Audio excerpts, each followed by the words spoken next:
Okay guys, may dinala na naman sa atin isang Bluetooth speaker at ang problema nito ay walang sounds at napansin ko ang USB ay walang ilaw at nagsa-charge naman siya at may power naman.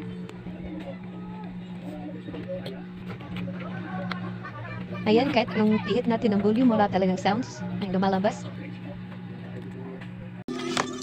At ito na nga, mabilisan, binaktas na natin yung speaker at kukunin natin itong napakalit na board ng Bluetooth speaker.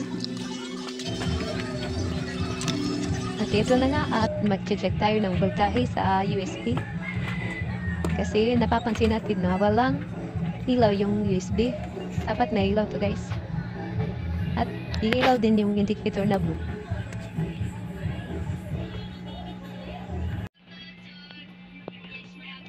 Sa pag-check nga natin guys, na-check natin ang supply ng USB ay 2 volts na. So dito guys sa diode, dapat may 5 volts na lalabas dyan. Ang makuha lang natin ay 2 volts. Pagpuntang USB guys. So ito na nga, pinalitan natin ng SMD diode. So ayan, power on natin.